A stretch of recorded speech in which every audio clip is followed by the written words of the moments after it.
Tata consultancy services అంటే టీసీఎస్కు విశాఖపట్నంలో రుషికొండ సమీపంలో 21.16 ఎకరాల భూమిని రాష్ట్ర ప్రభుత్వం అప్పగిస్తోంది.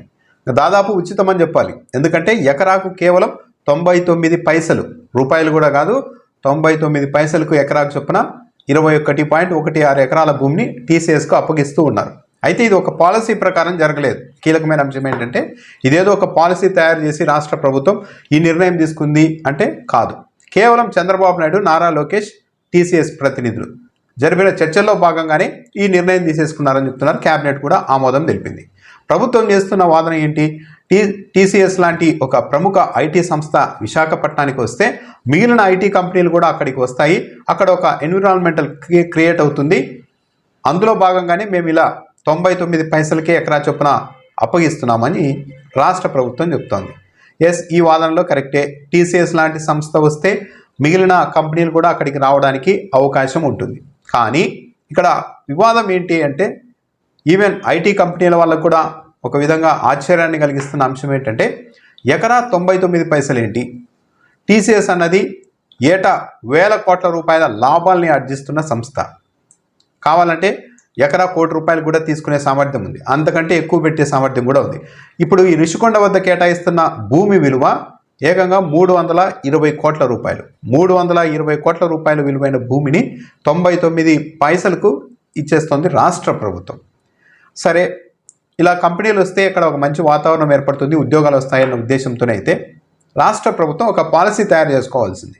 ఇదిగో ప్రపంచవ్యాప్తంగా ఉన్న ఒక టాప్ 10 లేదా టాప్ 20 ఐటీ కంపెనీలు విశాఖపట్నంలో పెట్టుబడులు పెట్టేందుకు వస్తే మేము ఇలాగే ఎకరా 99 పైసలకి అప్పగిస్తాం, లేకుంటే ఉచితంగా ఇస్తాం, ఇది రాష్ట్ర ప్రభుత్వం తీసుకున్న పాలసీ అని చెప్పి ఉండాల్సింది.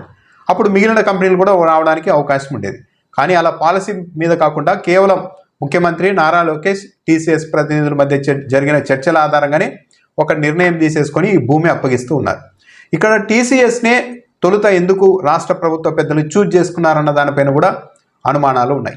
ఇదే ప్రాతిపదికన ఇంకో కంపెనీకి రాష్ట్ర ప్రభుత్వం ఇలా ఎకరా అంటే 320 కోట్ల రూపాయల విలువైన భూమిని ఇలా రూపాయలకి ఇచ్చేసి ఉంటే ఏరే కంపెనీలకి ఇది పెద్ద దుమారం రేపి ఉండేది. తప్పనిసరిగా ముడుపులు చేతులు మారాయి. ఇదంతా క్విట్ ప్రోకోలో భాగంగానే జరిగింది అన్న ఆరోపణలు విపరీత స్థాయిలో వచ్చేది.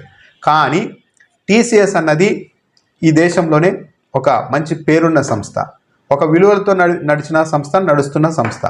కావాలన్న ఉద్దేశంతోనే దాన్ని చూజ్ చేసుకున్నారు ప్రభుత్వ పెద్దలు అని కూడా చెప్తున్నారు.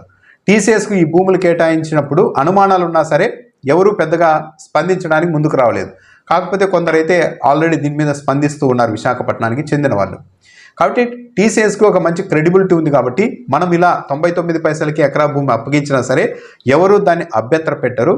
ఇలా టీసీఎస్కు 99 పైసలకి ఎకరా చొప్పున భూమి అప్పగించేసిన తర్వాత నెక్స్ట్ ఫేజ్లో ప్రభుత్వ పెద్దలు తమకు కావాల్సిన కంపెనీలకు దాదాపు ఇదే అమౌంట్తో 99 పైసలు కాకపోతే 99 రూపాయలకో, లేకుంటే 999 రూపాయలకో, లేకుంటే ఎకరా ₹1,00,000 ఇలా కోట్లాది విలువైన భూమిని అతి తక్కువ ధరకు అప్పగించే అవకాశాలు ఉంటాయి అన్నది ఒక అనుమానం.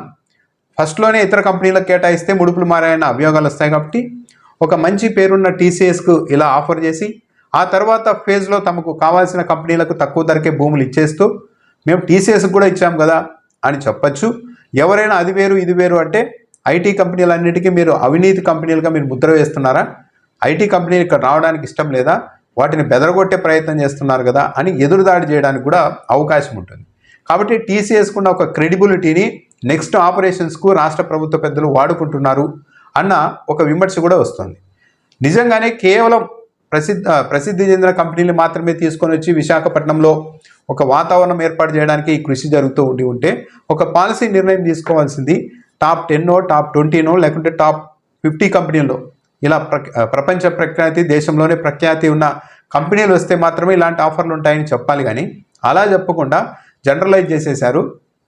అంటే చంద్రబాబు నాయుడు గారు నారా లోకేష్తో వచ్చి ఏ కంపెనీ వాళ్ళైనా మాట్లాడుకొని వాళ్ళని మెస్మరైజ్ చేస్తే వాళ్ళ మధ్య ఒక అవగాహన వస్తే ఉచితంగా అయినా భూములు ఇచ్చేస్తారా అన్న ఒక ప్రశ్న కూడా వస్తుంది.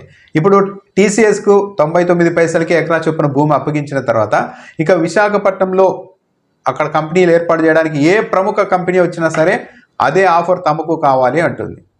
లేదు ఇవ్వము అంటే ఆ కంపెనీని అవమానించినట్టు అవుతుంది.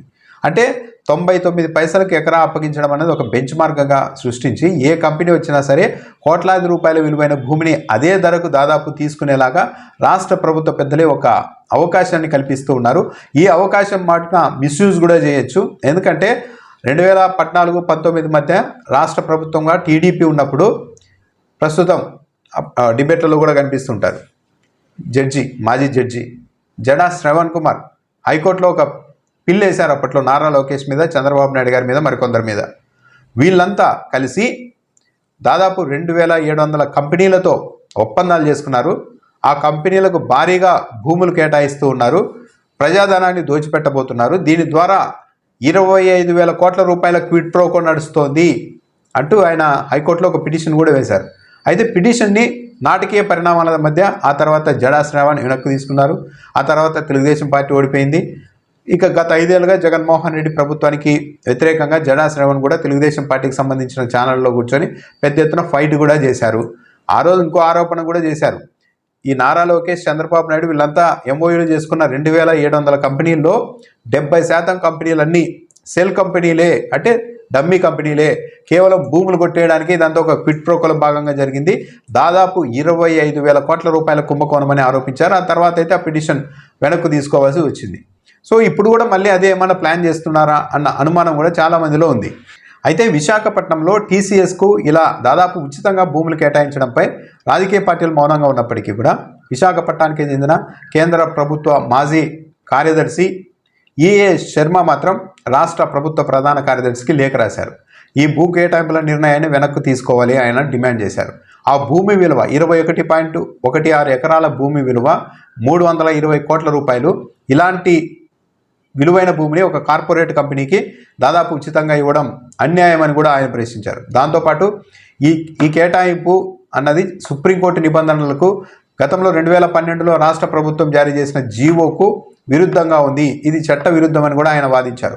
2012లో రాష్ట్ర ప్రభుత్వం ఇచ్చిన జీవో ప్రకారం ఏ ప్రైవేట్ సంస్థకైనా భూమి లీజును, వార్షిక లీజ్ అన్నది ఆ మార్కెట్ విలువ కంటే 10% కంటే తక్కువ ఉండకూడదు అన్న ఒక నిబంధన కూడా ఉంది. ఇక్కడ దాన్ని కూడా ఉల్లంఘించారు. సుప్రీంకోర్టు కూడా ఏ ప్రైవేట్ కంపెనీకైనా సరే మార్కెట్ రేట్ కంటే తక్కువకు భూములు కేటాయించడానికి వీల్లేదని ఒక తీర్పు కూడా చెప్పింది. దీన్ని కూడా ఇక్కడ తోసిపుచ్చారు. సో ఇలా విలువైన భూమిని ప్రైవేట్ కంపెనీలకు అప్పగించడం సరైనది కాదు. దాంతోపాటు ఇదే విశాఖపట్నంలో సిబిఐకి ఎకరాకు ₹1 చొప్పున వసూలు చేశారు. మామూలుగా పోస్టల్ డిపార్ట్మెంట్ నుండి 30 సెంట్ల భూమిని ₹1 ఇచ్చారు. నేవీకి కూడా ఎకరా ₹1 ఇచ్చారు.